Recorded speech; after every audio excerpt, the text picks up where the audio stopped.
presentar a los miembros, a los compañeros que forman parte de la mesa de diálogo, que a continuación se reúne para hablar de los temas importantes. Le agradezco mucho a María de los Ángeles Huerta del Río, comunicadora, exdiputada federal de Morena por el Estado de México y miembro de esta familia sin censura. Querida Gela Huerta, te saludo con mucho gusto. ¿Cómo estás? Buenas noches. Y yo a ti, Vicente, con mucho cariño y con mucha admiración. Gracias por compartir algo tan hermoso y tan personal con nosotros y con tu público. Lo aplaudo, lo agradezco y te saludo a ti y a todos. Gracias, Gela. Saludo también al diputado de Morena por el estado de Jalisco, Hamlet Almaguer, miembro de esta familia sin censura, amigo de este espacio libre como el viento. ¿Cómo estás, Hamlet? Te saludo con mucho gusto. Buenas noches. Muy buenas noches, Vicente. Buenas noches también para Gela. Y qué importante es ver que aquellos que se van se quedan entre nosotros, en sus consejos, en sus enseñanzas y en estas anécdotas tan bonitas. Buenas noches.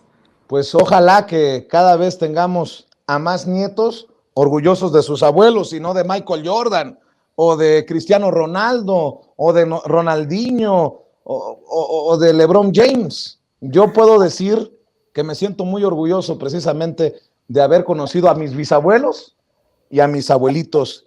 Dios los tenga en su santa gloria. José Alfredo Gutiérrez Falcón, también te saludo a ti, maestro, escritor y máster en Derecho Comunitario Europeo, miembro de esta familia sin censura. ¿Cómo estás, José Alfredo? Buenas noches.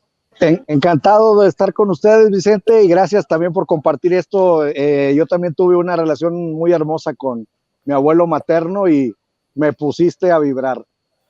Qué bueno, de eso se trata, de provocar.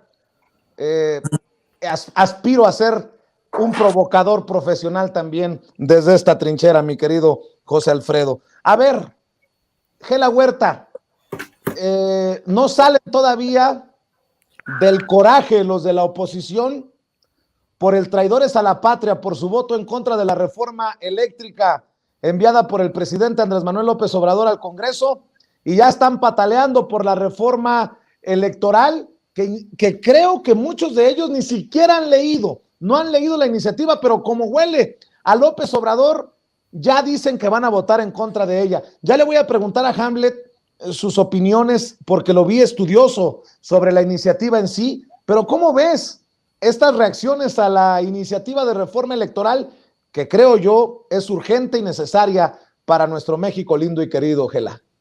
Sí, bueno, como en dos niveles, ¿no? Yo también tuve la oportunidad de leerla ahí ayer, justo estaba ya en la cámara y le di una buena repasada, ¿no? Creo que es una muy afortunada propuesta en general, ¿no? Creo que habrá cosas que se van a seguir discutiendo, pero en general creo que es una propuesta muy afortunada, muy importante y muy necesaria, como tú lo dices. Respecto a la reacción de la oposición, ¿no? Que es la parte que me estás preguntando, te digo un par de cosas. En primer lugar, creo que definitivamente tenemos una oposición que ya ha establecido su línea de trabajo a partir de ahora, ¿no? De manera más clara, porque es así como lo ha venido haciendo ya desde hace años, pero ahora es como muy evidente y muy claro. Todo lo que sea transformar este país, todo lo que sea para el bien del pueblo, todo lo que le sirva a la sociedad y al gobierno para mejorar las condiciones de vida de los ciudadanos, ellos lo van a votar en contra, ellos van a negarlo, ellos van a hablar mal de eso. Y ellos son no solamente el combo, MAC, PRIAN, PRD, sino el Movimiento Ciudadano con el PRD y el PAN y el PRI, sino también fue una gran parte de los medios tradicionales, comunicadores y periodistas que están al servicio de la mafia que quiere regresar al poder y entonces que no cuestiona de manera sincera, que solamente ya trae como consigna pegarle a las propuestas, pegarle al presidente, decir que todo está mal, ¿no? Que no debería de haber esos cambios.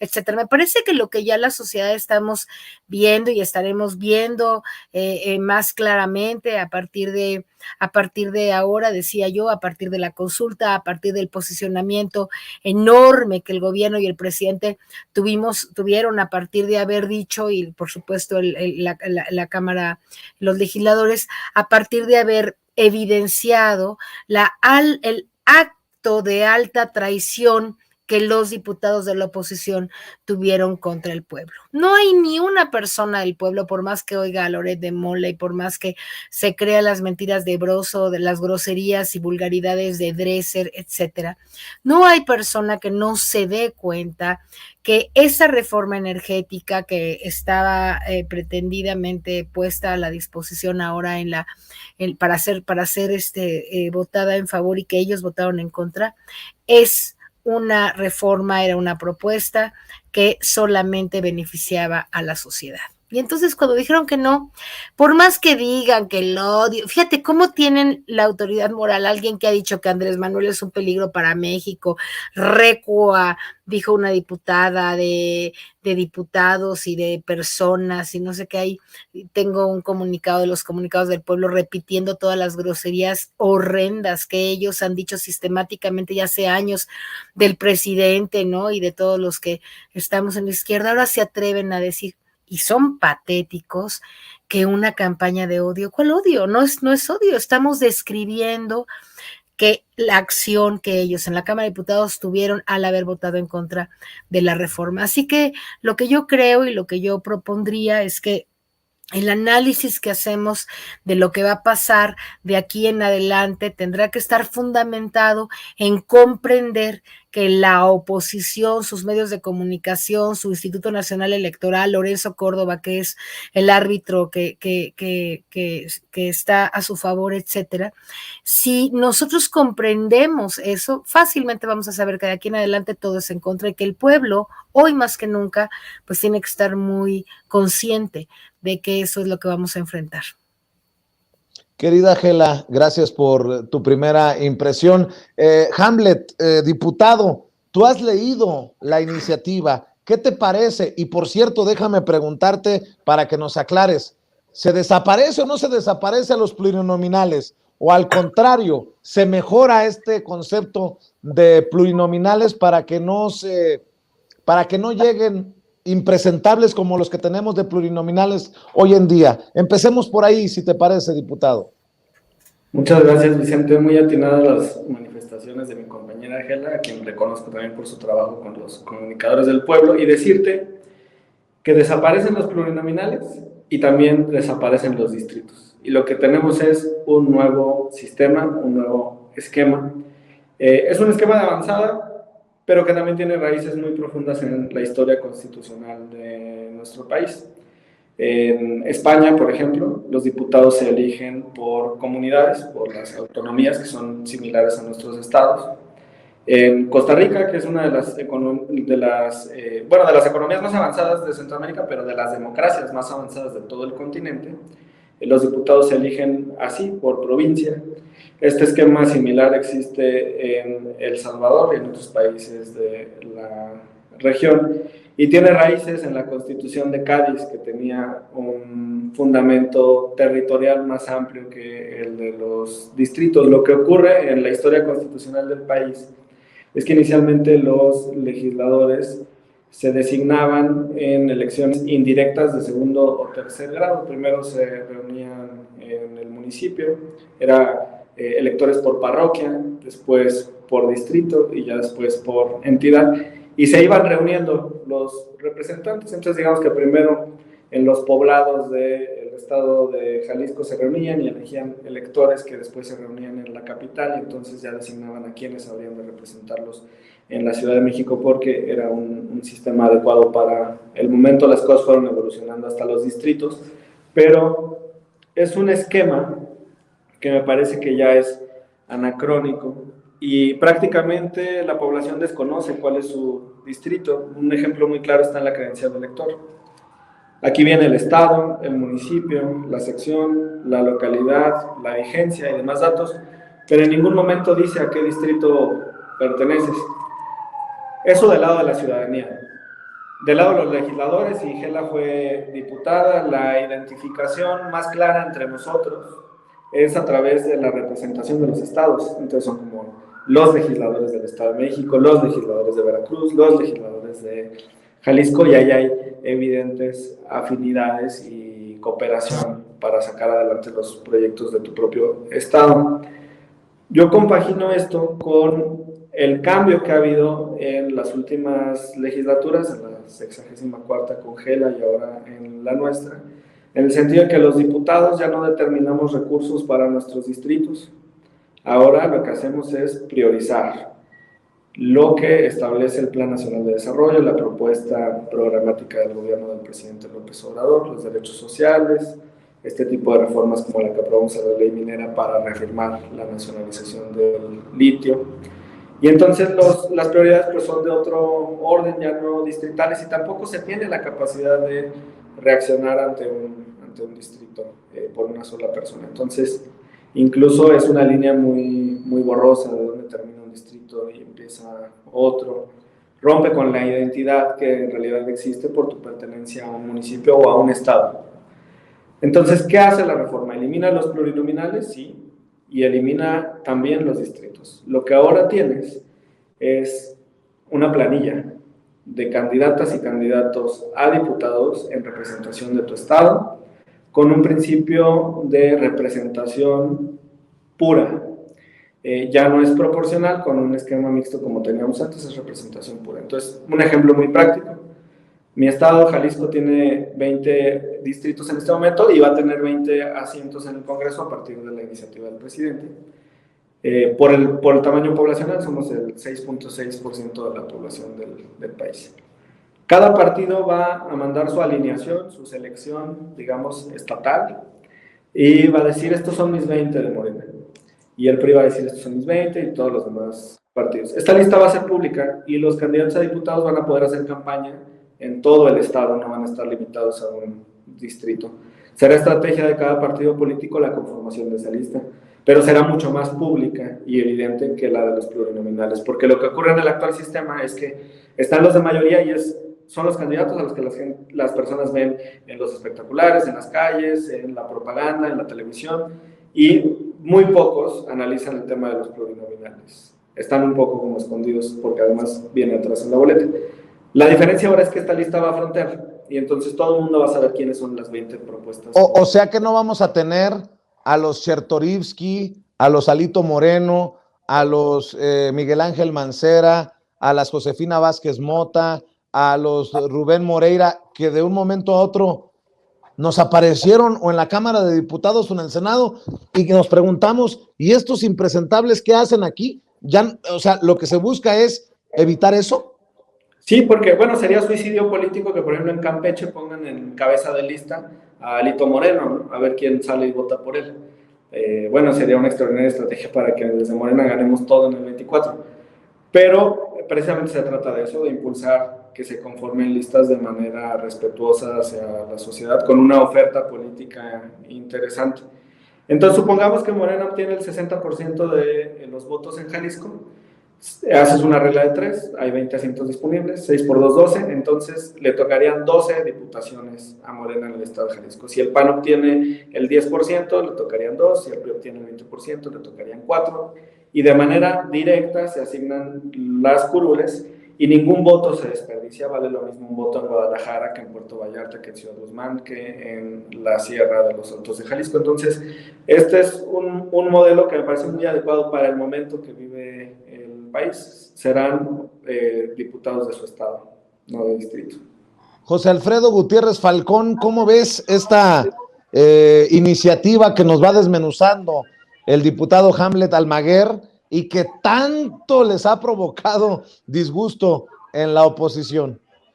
Pues mira, a mí me gusta mucho lo que está platicando Hamlet. Sinceramente, no conocía yo estos detalles, pero ahora que lo comenta, les comento que yo fui candidato a diputado federal y había incongruencias grandísimas. Por ejemplo, en Monclova, Coahuila, que es mi ciudad natal, está pegado un municipio que se llama Frontera Coahuila, y resulta que Frontera Coahuila no era de mi distrito y estaba pegado a Monclova, pero sí, por ejemplo, Sabinas Coahuila, que está a 40, 50 minutos de Monclova, sí pertenecía al distrito de Monclova, y entonces como que todo parecía en aquel momento, o todavía, como que parecía adrede para que los partidos con poco dinero, con poca influencia en medios, etcétera, o con poca participación, vamos, con poco acceso a medios, pues no pudiéramos articular una campaña en una región, pues como quien dice, de territorio seguido. Entonces lo que dice Hamlet me parece muy ad hoc, porque, por ejemplo, en mi caso, yo hubiera tenido una votación mucho más amplia si este municipio que estaba aledaño a Monclova, pues perteneciera al distrito por el cual fui candidato. En este sentido, creo que es mucho mejor representar a todo el estado y que sea pues la fuerza política la que gane o pierda, y como dice Hamlet, pues que se dividan entre el porcentaje, el número de diputados. La verdad me parece muy, muy buena propuesta, porque esto pone en un equilibrio total a las fuerzas, y ya, pues ya, como tú bien decías, Vicente, pues ya no vamos a tener gente impresentable, porque pues bueno, quienes estén en los primeros lugares, pues van a hacer las mejores propuestas para que jale mejor, para que jale más votación, de tal suerte que pues ojalá y que, bueno, es difícil imaginar que la putrefacción o la oposición estén de acuerdo con esto, porque pues también dinamitaría sus nichos de poder, ¿no? Se desvanecería. Pero pues bueno, ahora sí tendrían que buscar el voto por sus buenas acciones, por sus buenas propuestas, y no solamente por el fraude electoral, de tal suerte que ya sería un gran avance esto. La verdad es que me parece una gran propuesta que como te digo, pues yo padecí en carne propia por ahí por el 2009, creo. Entonces, pues no, muy buena la propuesta, y vamos a esperar a ver cuál es la reacción bueno, ya vimos la reacción, pero vamos a ver cómo se va desenvolviendo el debate, pero pues como estamos acostumbrados, estos se van a quedar sin ninguna cosa que decir, y pues lo único que tienen que aportarle, o lo único que pueden hacer, es negarse a todo, pero sin hacer ninguna propuesta, Vicente. Bueno, vamos dando ejemplos. Sergio Sarmiento, el comunicador, periodista Sergio Sarmiento, dice en redes: la reforma electoral de AMLO nos llevará ineludiblemente a un régimen de un solo partido ante la incómoda posibilidad de una nueva alternancia. Válgame Dios. Estos que fueron comunicadores de la dictadura perfecta no tienen vergüenza, Gela Huerta.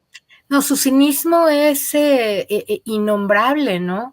Cómo estuvieron maiceados, chayoteados por el partido único en el poder por años, todo el mundo lo sabe, está demostrado, es clarísimo, ¿no? Que siempre estuvieron hablando bien del PRI, que les daba dinero, del único partido en el poder que prácticamente había, ¿no? Porque pues el PAN hasta antes del 2000, año 2000, pues poco figuró, ¿no?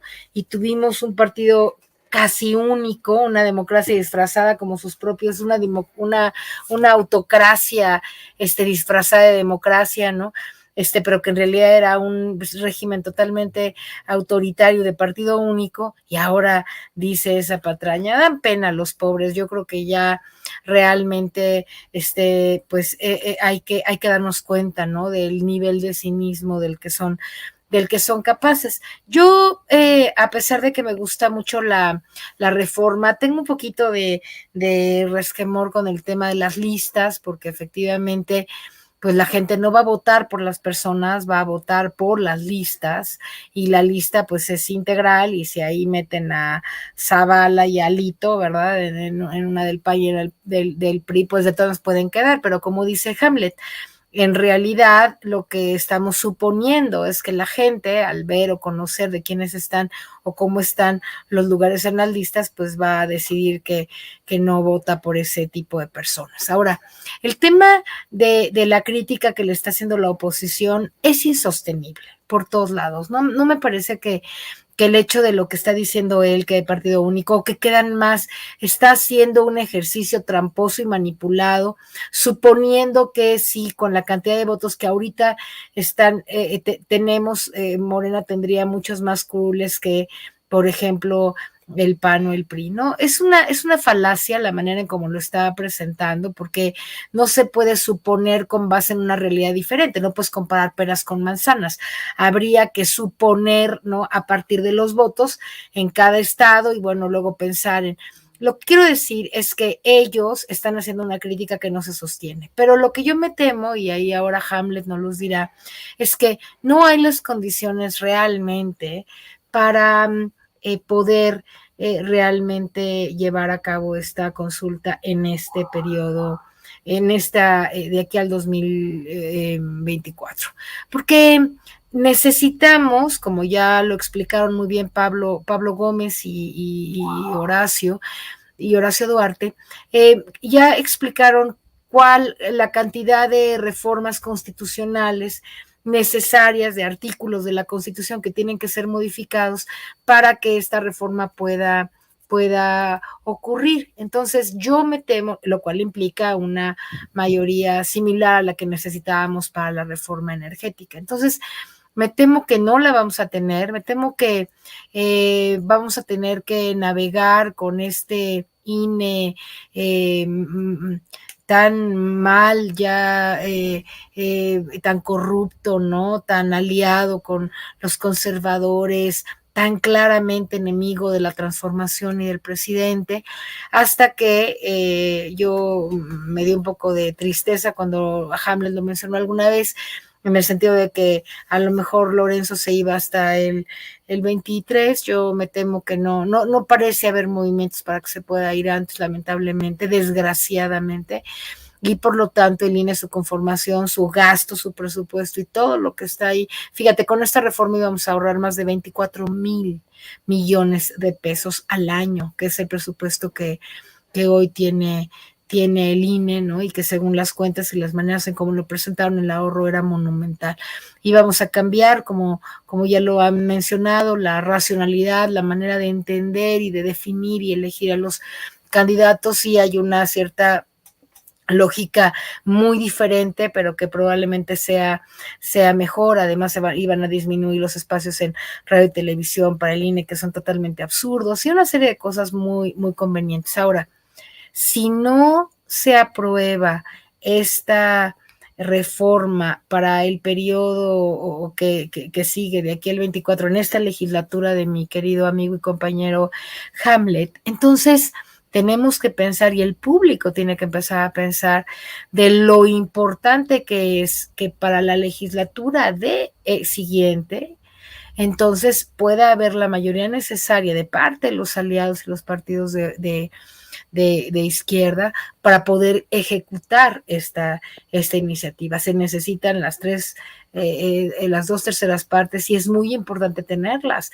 y para tenerlas pues la gente tendría que tener como la claridad, ¿no? De que si vota mucho por el PRI o por el PAN, o sería por el PRD, que esperamos que ya va de salida, entonces van a dificultarse mucho esta reforma. No veo otro camino, no veo otra estrategia, no quiero ser demasiado pesimista, pero por lo que escucho, conociendo la lógica de esos partidos, conociendo sus mañas, sus vocaciones corruptócratas en general, no creo que ellos estén en una dinámica de aceptar una propuesta tan buena y tan clara como la que nos ha presentado el Ejecutivo a través de Pablo Gómez y de Horacio Duarte. Pero bueno, vamos a ver qué comenta o qué dice, qué cree el diputado Hamlet. Muy pesimista, Gela Huerta, mi querido Hamlet Almaguer.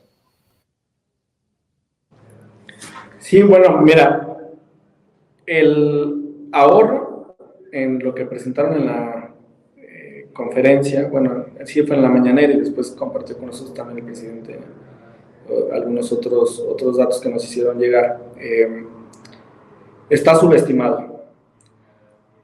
Hemos estado jugando con algunas proyecciones y son 11,000 millones de pesos en partidos políticos nacionales, en financiamiento, casi 6,000 en partidos políticos locales, porque cada congreso estatal destina recursos. Por cierto, el Estado de México creo que destina cerca de 1,000 millones de pesos a sus partidos locales, imagínate. Después tenemos una cantidad enorme en los mini-INES, que son los soples que existen en las 32 entidades federativas. Esos mini-INES nos cuestan 13,261 millones de pesos al año. Y esta es una cantidad brutal de recursos. Por ejemplo, Guadalajara, un municipio que es la segunda ciudad más importante del país, tiene un presupuesto total de 9,800 millones de pesos al año. O sea, bastaría con uno de estos rubros para sobrepasar el presupuesto total de Guadalajara.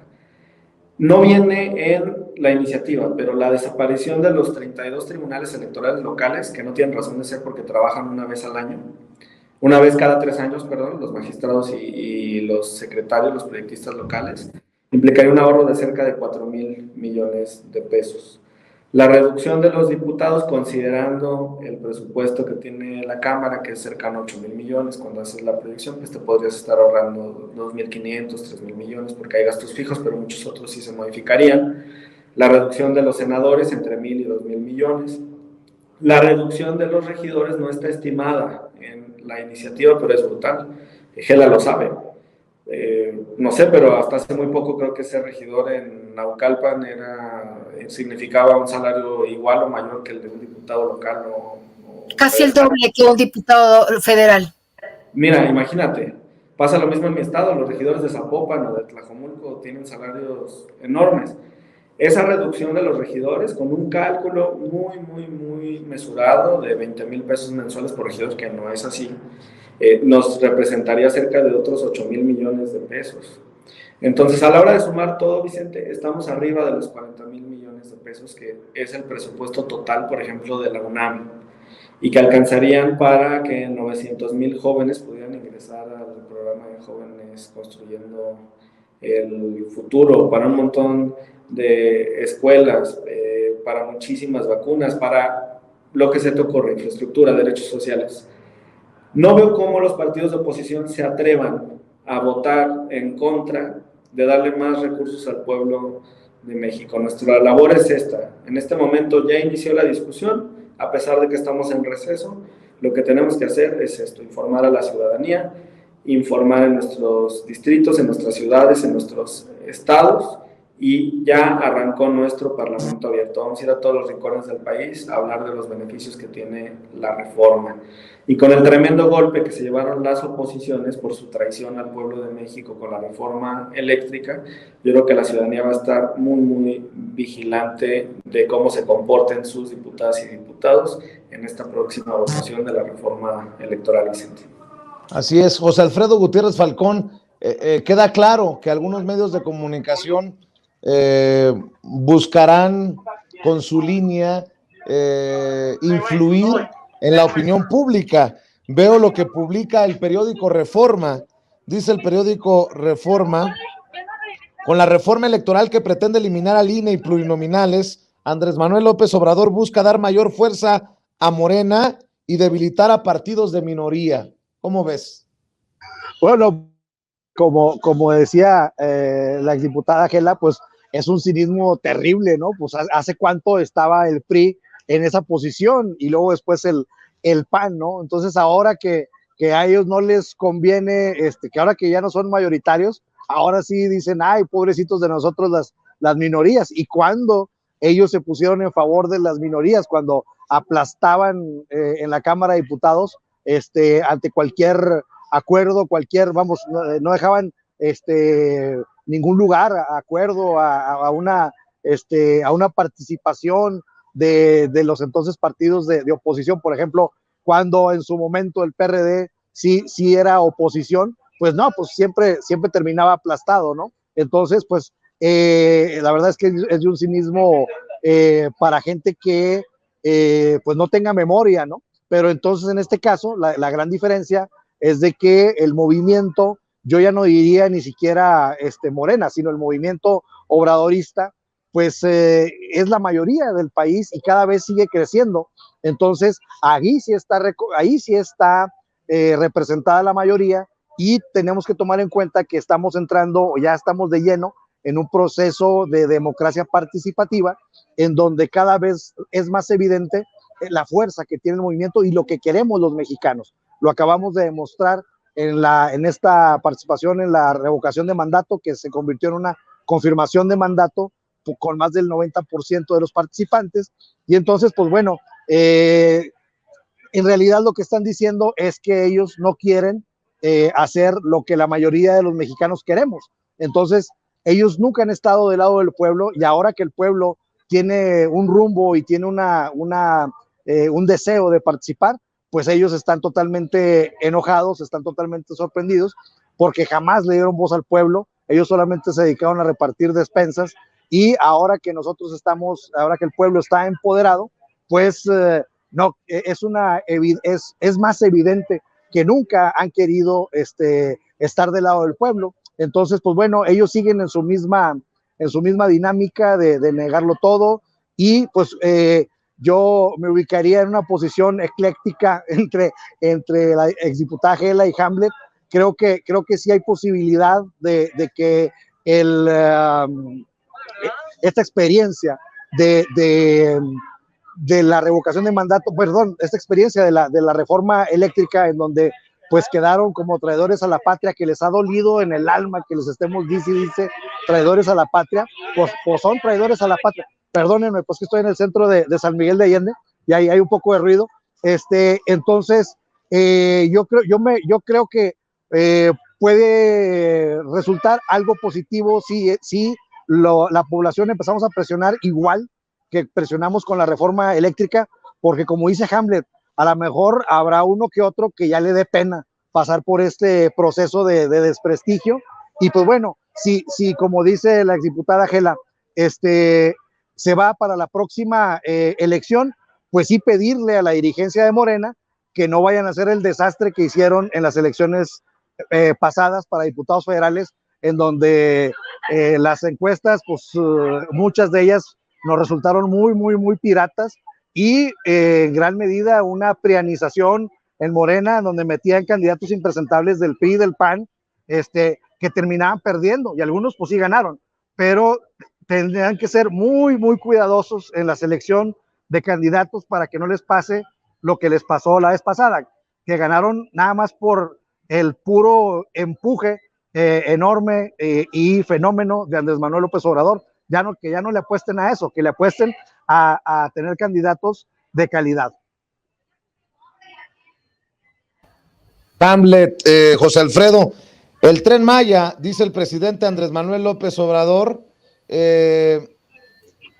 explica que intereses de dinero son los que se oponen precisamente a esta obra, que son intereses de lana los que están llevando a las manifestaciones, a las campañas contra el Tren Maya. De hecho, hoy le pidió a una corresponsal que lo cuestionaba en la mañanera, que pues a los medios creo que nos quedó como anillo al dedo, como una tarea para asumir, que no fuéramos periodistas de escritorio, sino de territorio. Querida Gela, el Tren Maya también otro flanco abierto de debate y de ataques a la Cuarta Transformación. Sí, hombre, lamentablemente yo vi también la mañanera, igual que casi muchos mexicanos todos los días y hoy, y efectivamente esta periodista pues parecía, ¿no? Ahí como alguien que quería poner el dedo en la llaga, y en realidad lo único que hizo fue evidenciar que escucha mucho más los argumentos de la derecha y de los medios tradicionales que realmente investigar en lo profundo lo que está pasando. El Tren Maya es un proyecto y una propuesta que definitivamente sirve muchísimo al pueblo. Y otra vez, ¿no? Todo lo que le sirva al pueblo, todo lo que vaya a ser en bien de la sociedad, todo lo que ayude al desarrollo económico y social de un estado, de varios estados, en el caso 5 estados, en el caso del Tren Maya, etcétera, es algo a lo que los intereses, la mafia que quiere regresar al poder, está ávida de regresar, pero manifestándose siempre en contra de los proyectos de la Cuarta Transformación. Cuando el tren se logre, que yo tengo mucha confianza en que el presidente y el pueblo lo van a defender a capa y espada, a pesar de los grandes intereses económicos conservadores y corruptos de esa mafia, que ahí sí se repartieron los terrenos, le dieron concesiones para que se contaminara de granjas de cerdos toda la península. Ya encontramos cómo para que puedan ir al nuevo lugar de Xcaret, ¿no?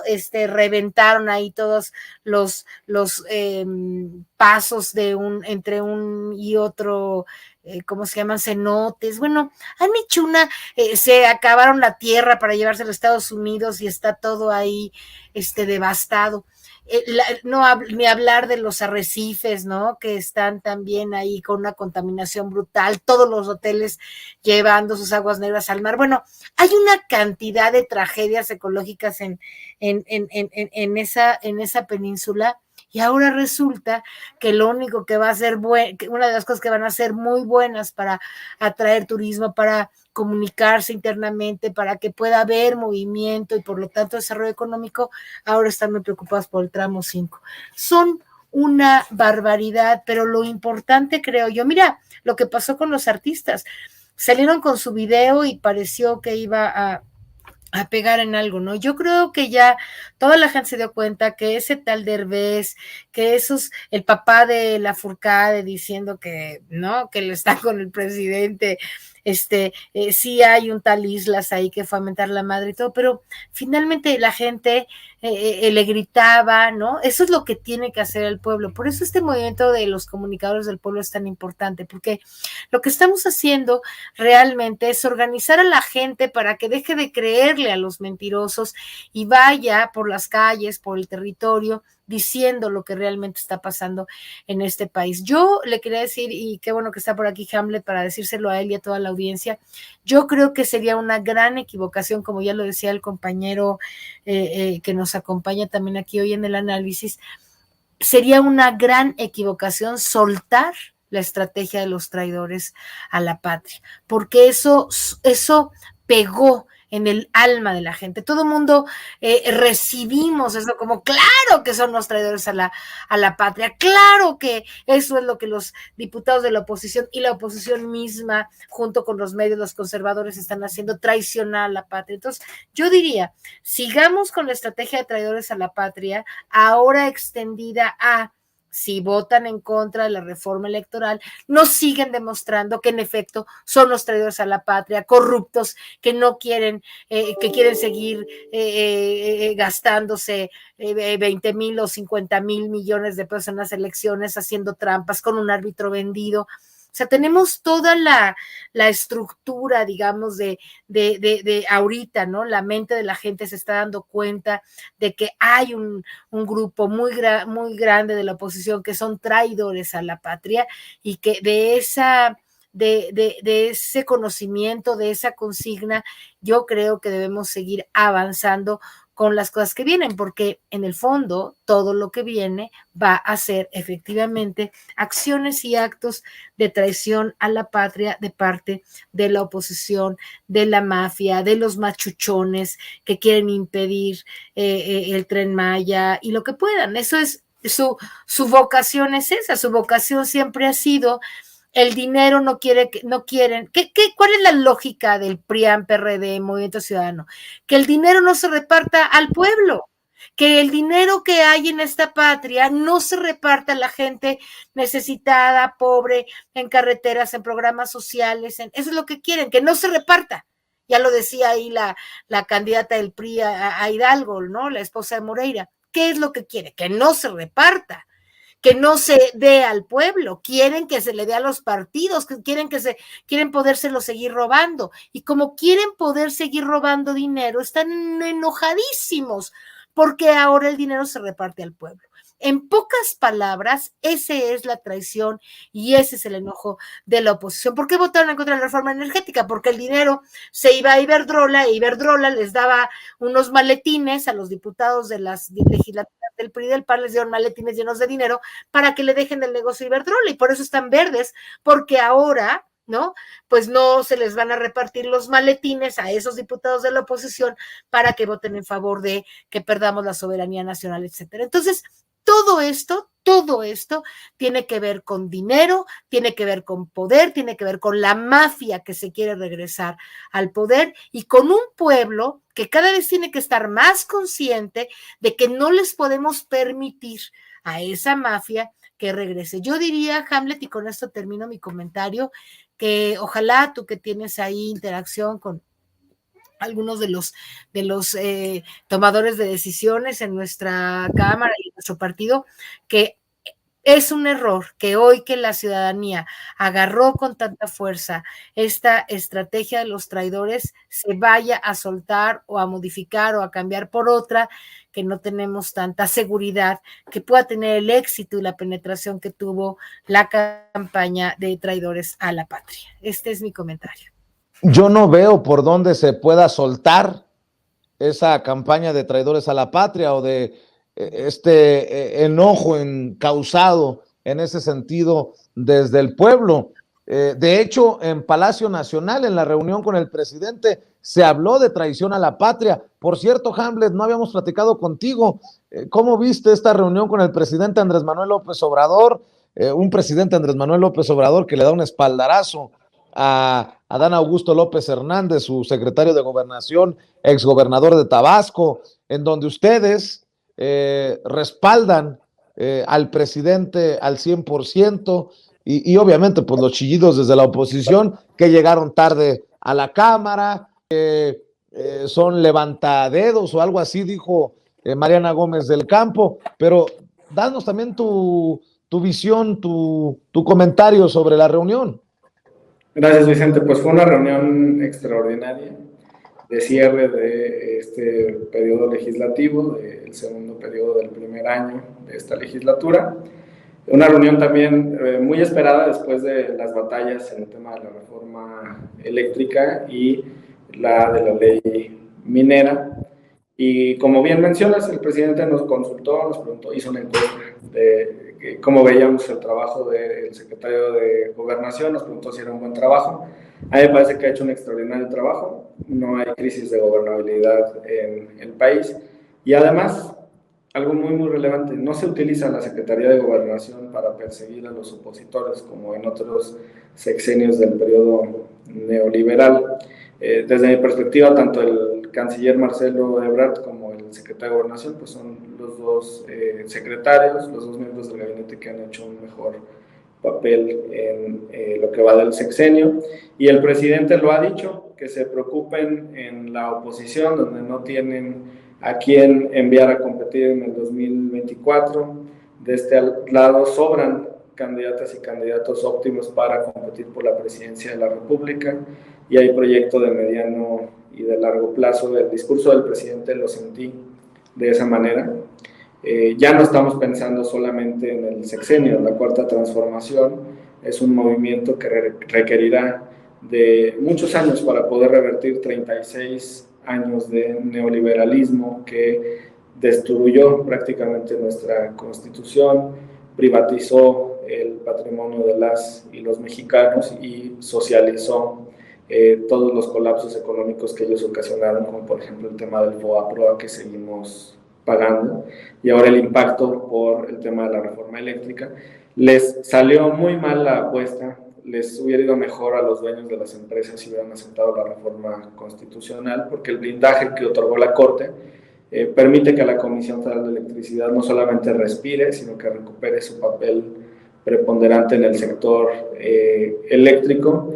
Y pues la verdad es que fue un gran encuentro de cara ya a la siguiente discusión importante, que es la de la reforma en materia electoral, y decirle a Gela que sí, no vamos a soltar el tema, son traidores a la patria, se los repetimos en cada ocasión que es posible. Vamos a ir también a los congresos de los estados, vamos a ir particularmente a las 6 entidades que tienen elección, Aguascalientes, Durango, Hidalgo, Oaxaca, Tamaulipas, Quintana Roo. Voto masivo por Morena. El triunfo en el 24 también se construye a partir de fuerza territorial. Lo comprobamos con el ejercicio de revocación de mandato. Nos fue mejor donde tenemos gobernadoras y gobernadores de Morena. porque la ciudadanía ve cómo gobierna Morena también en sus estados. Si ganamos estas 6 entidades, vamos a estar con 23 gobernadoras y gobernadores de la Cuarta Transformación, sumarle Coahuila y el Estado de México en el 2023, y llegaríamos al 2024 con 25 de 32 gubernaturas, con excelentes propuestas en la baraja para candidatos presidenciales y todas las condiciones para refrendar el triunfo y acrecentar la mayoría en las cámaras para seguir profundizando la transformación. Vicente, te agradezco muchísimo por el espacio, una pena de verdad, pero me tengo que retirar porque tengo que correr a tomar un vuelo. Muchas gracias también a Gela por su apoyo, su solidaridad, sus consejos. Estuvimos ahí platicando el otro día en la sesión. A nuestro compañero Falcón, que se está sacrificando en San Miguel de Allende, igual. A ver, nada más porque tú quieres, el viernes en la noche. Nada más porque tú quieres hacer y no quieres que te hagan. ¿Tú fuiste de los que empezó a gritar presidente, presidente, presidente, Adán Augusto? Buenas noches, Vicente. Ya ves. Te mando un abrazo, querido Hamlet Almaguer. Sigan a Hamlet en Twitter, en sus redes sociales. ¿Cómo te encuentran, Hamlet?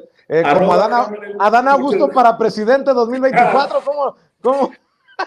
arroba Hamlet-Almaguer. Hubieras visto a los tabasqueños toda la semana en la cámara.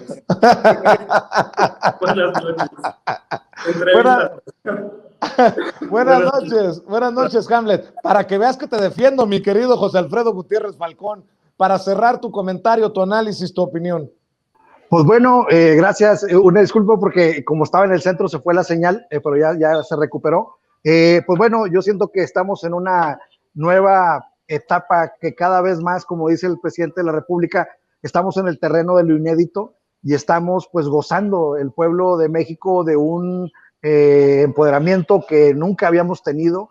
Por primera vez se cumple ese artículo de la Constitución que dice que la soberanía reside en el pueblo y así lo estamos viendo. Entonces tenemos que seguir empujando, tenemos que seguir haciendo un gobierno de democracia participativa de la mano del presidente y estar muy vigilantes de todo lo que está ocurriendo y estar participando porque, pues bueno, por primera vez en muchísimo tiempo en la historia de nuestro país, yo creo que es la única, estamos viendo cómo estamos gobernando de la mano del presidente y cómo el presidente está decidido a mandar obedeciendo al soberano que es el pueblo. Pues mi querido José Alfredo Gutiérrez Falcón, te agradezco que hagas circo, maroma y teatro para estar con nosotros en la mesa de diálogo. ¿Por qué no cerramos invitando a la gente a tus trincheras? Sí, gracias Vicente, con gusto, es un placer y siempre haré todo lo posible por estar contigo y con el auditorio. Pues bueno, en Twitter estoy como @Gutiérrez Falcón y en Facebook como JA Gutiérrez Falcón. Y pues bueno, Vicente, quiero cerrar diciéndote que tu abuelo está contigo y que mi abuelo está conmigo, porque ellos nunca nos van a dejar. Y qué gusto que hayas iniciado esta participación, este programa con ese poema que escribiste. La verdad me ha dejado muy conmovido. Y pues bueno, los abuelos son lo máximo, Vicente. Te mando un gran abrazo.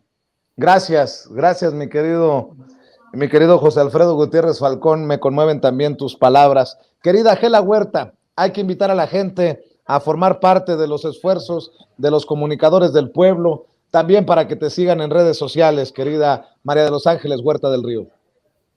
Así es, Vicente, nada más antes decir que en efecto creo que la mejor muestra de que te acompaña tu abuelo en la extraordinaria labor periodística y para la gente y para la sociedad que tú haces, porque casi nadie a lo mejor lo menciona y tú que eres una persona modesta y un hombre humilde e inteligente no lo haces, pero tu labor informativa es extraordinaria e importantísima para nuestra sociedad porque muchas veces no hay otra manera de conocer realmente la verdad si no es a través de programas como el tuyo y tú eres un líder importantísimo en la comunicación alternativa y en redes. Así que estoy segura que además del orgullo que debe sentir tu familia y por supuesto tu abuelo desde donde te esté viendo, pues te mandó la buena energía para que hoy hayas logrado esta especie de suerte que tiene que ver con tu talento y tu trabajo, puesto que te reconoce la gente y te quiere ayudar a que puedas acompañar al presidente a la gira.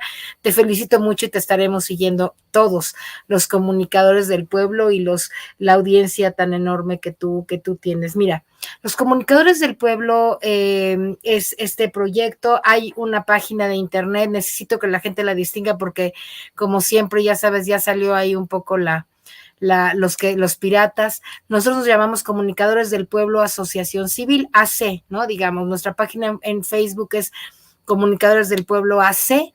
Si no tiene AC es que es un piratón ahí que ya se voló, hasta nuestro logo lo han utilizado, en fin, ya vamos a ver cómo procedemos. Todas mis redes, por supuesto, tenemos Comunicadores del Pueblo en YouTube y en Instagram y en Twitter y en Facebook. Y lo más importante a decir que la gente ahora que nos acompaña, amigos, es que ojalá puedan inscribirse, mandarnos un WhatsApp ahí mismo a través de la página de Facebook, se van a de Comunicados del Pueblo AC, se van a poder comunicar a mi WhatsApp y entonces entrar yo siempre que vengo a tu programa, muchísima gente se interesa por seguir el proyecto porque somos los comunicadores del presidente de la transformación en los territorios, en los diferentes estados, así que entre más gente seamos, entre más trabajo colectivo y acción colectiva hagamos, es mejor para todos nosotros. Así que los invito a eso, los invito a mis redes, te deseo un feliz viaje, querido Vicente, querido amigo, muchas gracias por tu contribución a la comunicación en México, gracias por formar parte del Consejo Consultivo de los Comunicadores del Pueblo, te deseo lo mejor y nos estamos viendo, espero que el próximo viernes, amigo querido.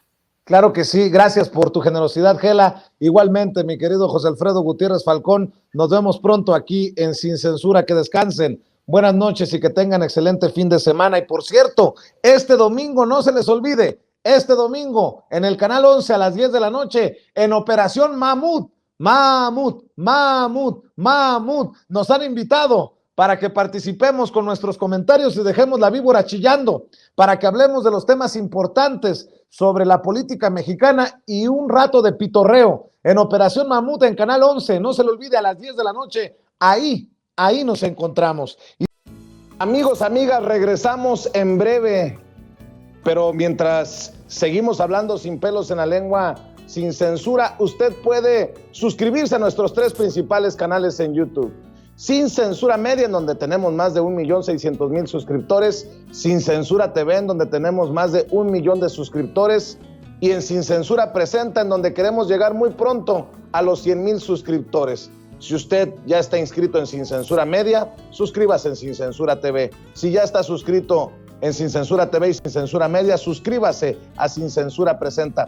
Recuerde que es gratis, no tiene que sacar un solo centavo de su bolsillo para apoyarnos. Dele clic en la campanita para que los señores y señoras de YouTube envíen las notificaciones cuando estemos transmitiendo en vivo y en directo o estemos subiendo videos.